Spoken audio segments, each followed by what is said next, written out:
நாம் பேசுவதை விட கேட்பவர்களாக இருந்தால் மட்டுமே போதும். பல பேர் வாழ்க்கையை மாற்றிவிடலாம்.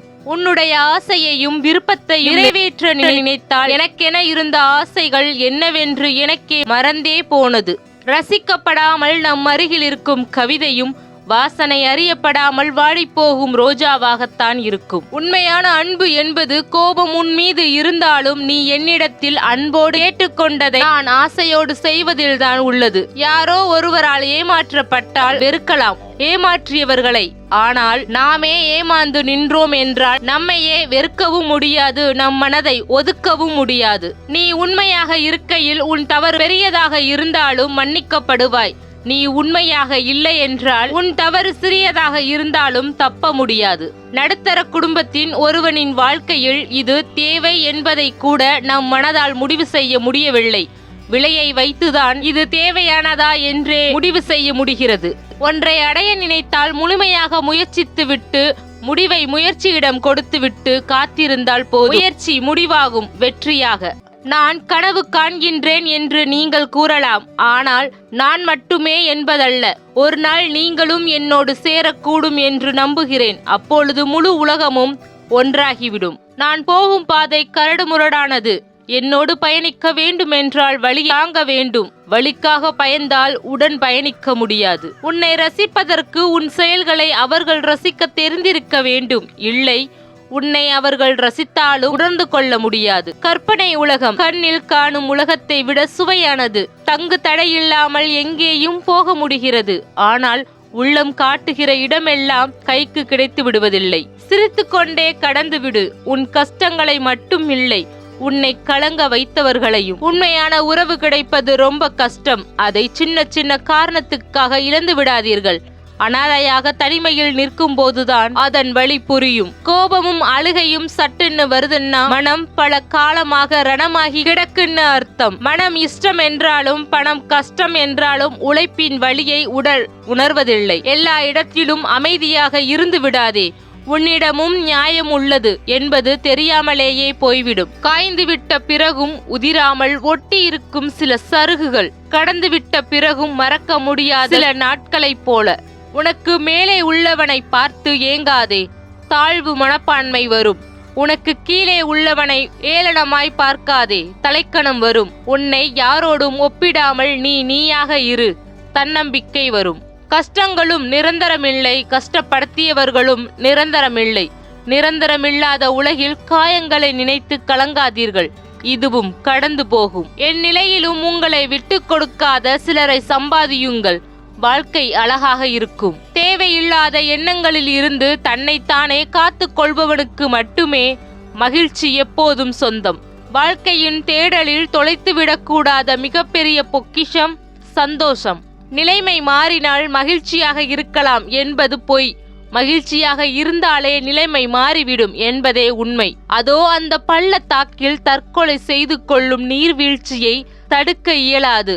படபடக்கும் பட்டாம்பூச்சி போல் இறைச்சலான என் மயான மனதில் கற்பனை அழுக்கை தட்டி துடைக்கிறது. நொடிக்கு நொடி ஊர்ந்து கொண்டே அவன் நினைவுகள். யாருக்காகவும் உன்னை மாற்றிக்கொள்ளாதே. ஆனால் உனக்காக தன்னையே மாற்றிக்கொள்பவர் கிடைத்தால் அவர்களை தொலைத்து விடாதே. மனச்சுமையை இறக்கி வைக்க கற்றுக்கொள்ளுங்கள். உங்கள் மனதை குடைவது எதுவானாலும் அதனை உடனுக்குடன் பேசி வெளியேற்றி விடுங்கள். காலம் ஏமாற்றம் அடைந்தவர்களுக்கு நல்ல மாற்றத்தையும், முயற்சித்தவர்களுக்கு நல்ல முடிவையும், நம்பிக்கை கொண்டவருக்கு நல்ல வழியையும் நிச்சயம் தரும். இளமையில் தவறவிட்ட அனைத்தும் காலம் கடந்த பின் வெறும் ஏக்கங்களாக போகிறது. எதிர்த்து நிற்பவர்கள் எல்லாம் எதிரியும் இல்லை. உடன் இருப்பவர்கள் எல்லாம் உறவுகளும் இல்லை. காலம் உணர்த்தும் பாடம். பிறந்து விட்டோம் என்று நினைத்து வாழாதீர்கள். இனி பிறக்கப் போவதில்லை என்று நினைத்து வாழுங்கள். எதையும் மறக்க முயற்சித்து நிம்மதியை இழக்காதீர்கள். அதை அப்படியே விட்டு விடுங்கள். காலம் மாற்றிவிடும். உலகம் உனக்கானது. ஓடிக்கொண்டே இரு. உன்னை தடுக்கும் தகுதி எவனுக்கும் இல்லை. உன்னை வெறுக்கும் தகுதியும் எவனுக்கும் இல்லை. ஆசைப்படுவதற்கும் ஒரு தகுதி வேண்டும் என்பதை அடிக்கடி நினைவுபடுத்திக் கொண்டே இருக்கின்றது.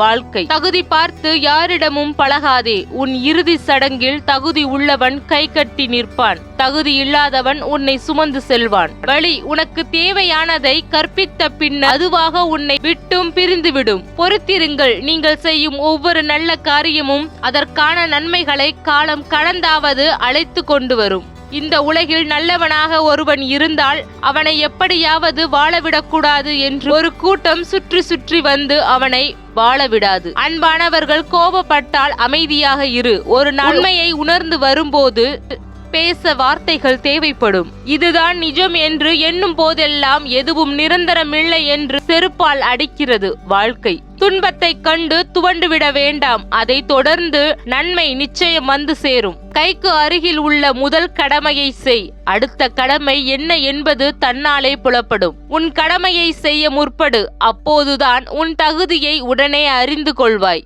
கடமைக்கு முக்கியத்துவம் கொடுங்கள். அதில்தான் முன்னேற்றம் அடங்கியிருக்கிறது. உலகில் தன் கடமையை செய்பவன் எவனும் அதனிடம் ஒருபொழுதும் அதிருப்தி கொள்வதில்லை. கடமையை சரிவர செய்து வந்தால் அதற்குரிய பலனும் தானாகவே நம்மை வந்து சேரும். உன்னை வெறுப்பவர்களுக்கு நீ கேள்வியாயிரு. உன்னை நேசிப்பவர்களுக்கு நீ விடையாயிரு.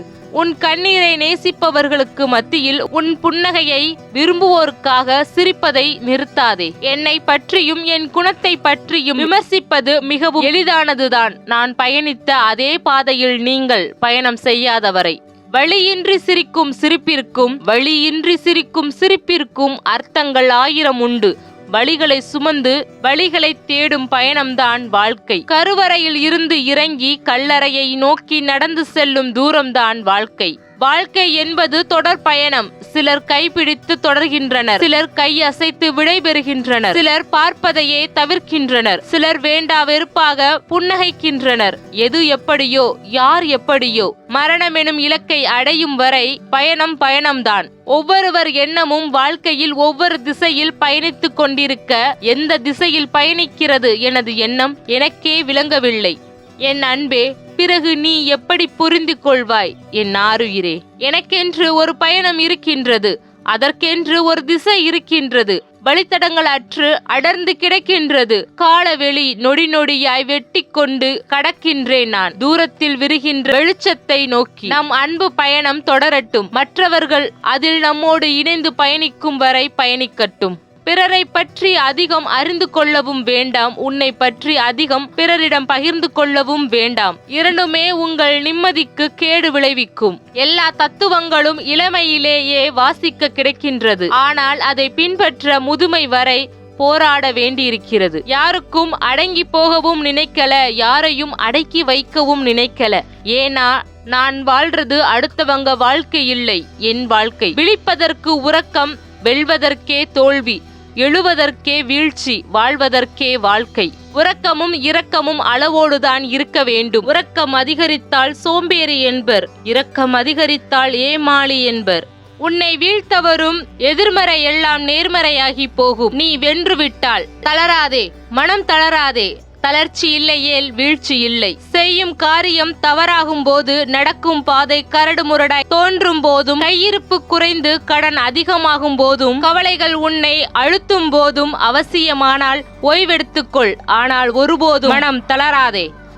முயற்சி திருவினையாக்கும்.